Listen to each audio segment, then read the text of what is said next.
नमस्कार। हमारे channel world history insights में आपका स्वागत है। फ्रांसीसी क्रांति में हम कई नामों के बारे में सुनते हैं जिनका क्रांति के घटनाक्रम में महत्वपूर्ण स्थान है। इनमें से कुछ नाम ऐसे हैं जिन्होंने क्रांति के विचारों को फैलाया, जबकि कुछ ने इन विचारों को कठोरता और दमन के साथ लागू किया। आज हम जिन नामों पर चर्चा करेंगे वे हैं मरात, रोबेस्पियर, दांटोन और सेंट जस्ट। ये वही लोग थे जिन्होंने फ्रांसीसी क्रांति को एक नई दिशा दी और राजनीतिक संघर्ष में अत्यधिक सख्ती का परिचय दिया। इनकी नीतियों और विचारों ने क्रांति की नवीनतम चरणों को आकार दिया और यह स्पष्ट कर दिया कि अब कोई भी शक्ति या व्यक्तित्व फ्रांस की जनता को दबाने की कोशिश नहीं कर सकता। जैकबिन क्लब और उसका महत्व। जैकबिन क्लब वह संस्था थी जिसने फ्रांसीसी क्रांति में कई क्रांतिकारी विचारों को प्रचलित किया। यह क्लब 1790 में पेरिस में स्थापित हुआ था और इसकी सदस्यता कई प्रमुख नेताओं ने की थी। यह क्लब क्रांति के विचारों के प्रचार का मुख्य केंद्र बन गया था। जैकबिन्स का उद्देश्य था कि वे फ्रांस में लोकतंत्र और समानता की स्थापना करें, लेकिन इसके साथ ही उन्होंने यह भी सुनिश्चित किया कि अगर कोई इस विचारधारा के खिलाफ जाए तो उसे कठोर दंड दिया जाए। इस क्लब में शामिल होने वाले कुछ प्रमुख नेता जिनका नाम इतिहास में आज भी लिया जाता है वे थे Maximilien Robespierre, Georges Danton, Jean Paul Marat और Louis Antoine Saint Just. Robespierre. Maximilien Robespierre का नाम जैकोबिन्स के साथ जुड़ा हुआ है। वह क्रांति के सबसे प्रभावशाली नेताओं में से एक थे। उनका मानना था कि क्रांति को बचाने के लिए कई कठोर कदम उठाने ज़रूरी थे। रोबेस्पियर ने क्रांतिकारी न्याय की अवधारणा को जन्म दिया और इसके तहत गिलोटीन, दमन और हिंसा को आवश्यक समझा गया। उन्होंने जनता के अधिकारों के नाम पर कठोर नियंत्रण लागू किया और अपने विरोधियों को दमन और मरण की धमकी दी। वह फ्रांसीसी क्रांति के आध्यात्मिक नेता की तरह माने जाते थे और उनका मानना था कि क्रांति के पथ पर चलने के लिए धर्म और नैतिकता दोनों का पालन ज़रूरी है।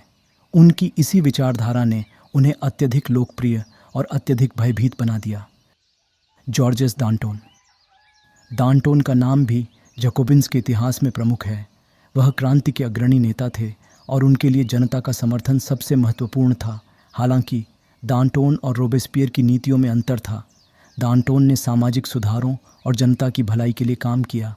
वह अधिकतर सर्वहिता और संयम की नीति अपनाते थे, जबकि रोबेस्पियर का मानना था कि क्रांति को बचाने के लिए अत्यधिक कठोर कदम उठाने ज़रूरी हैं। दांटोन ने इस समय क्रांतिकारी सरकार की स्थिरता को बनाए रखने की कोशिश की, लेकिन उन्हें अंततः रोबेस्पियर द्वारा साजिश का शिकार होना पड़ा और उन्हें गिलोटीन दे दी गई। जीन पॉल मरा। जीन पॉल मरात भी जैकोबिन्स के सबसे प्रभावशाली नेताओं में से एक थे। वह एक पत्रकार थे और अपने लेखों में उन्होंने विरोधियों के खिलाफ गुस्से और क्रांति के समर्थन में हिंसा की बातें की। उनके लेखों ने क्रांतिकारियों को उत्तेजित किया और उनके विचारों ने कई बार विरोधियों को मारने का समर्थन किया। मरात ने अपनी उग्रता और बिना डर के आलोचना करने की शैली से कई लोगों को प्रेरित किया, लेकिन अंत में उन्हें चार्लोट कोर्दे नामक महिला द्वारा हत्या कर दी गई। Louis Antoine Saint Just. Saint Just Jacobins के सबसे युवा और सबसे कट्टर नेताओं में से एक थे। वह रोबेस्पियर के करीबी साथी थे और उनके साथ मिलकर उन्होंने क्रांतिकारी विचारों को लागू करने के लिए कई कठोर फैसले लिए। सेंट जस्ट ने सभी विरोधियों को कुचलने का समर्थन किया और उन्होंने लोगों को सशस्त्र संघर्ष की तैयारी करने की सलाह दी। उनकी नेतृत्व शैली में रोबेस्पियर के विचारों को और अधिक कट्टर बना दिया। जैकोबिन्स का प्रभाव और उनकी सख्त नीतियाँ। जैकोबिन्स ने क्रांति को बचाने के लिए कठोर कदम उठाए और यह उनकी सख्त नीतियों के कारण ही था कि फ्रांसीसी क्रांति के इस दौर को बाद में रेन ऑफ टेरर यानी सत्ता का आतंक कहा गया। इन नेताओं ने यह सुनिश्चित किया कि किसी भी तरह से क्रांति की विरोधी ताकतें न केवल शक्ति से बाहर हो जाएं, बल्कि उन्हें दंड भी दिया जाए।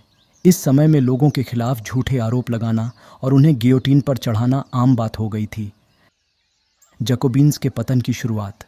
हालांकि जैकोबिन्स के नेता अपने समय में क्रांति के शेर बने रहे, लेकिन उनकी कठोर नीतियों और अत्यधिक दमन ने अंत में उनकी ही बुराई की। 1794 में रोबेस्पियर और सेंट जस्ट का पतन हुआ और उन्हें गिलोटीन दे दी गई। इस घटना के बाद जैकोबिन्स का प्रभाव समाप्त हो गया और फ्रांसीसी क्रांति के अगले दौर की शुरुआत हुई। आज के इस एपिसोड में इतना ही। अगले एपिसोड में हम रेन ऑफ टेरर यानी सत्ता का आतंक के बारे में जानेंगे, जिसमें हम देखेंगे कि कैसे क्रांतिकारी सरकार ने अपने विरोधियों को कुचलने के लिए अत्यधिक कठोर कदम उठाए और इस दौरान फ्रांस में किस तरह की दमनकारी नीतियां लागू की गईं। तो दोस्तों, अगले एपिसोड में हम फिर से मिलेंगे। धन्यवाद।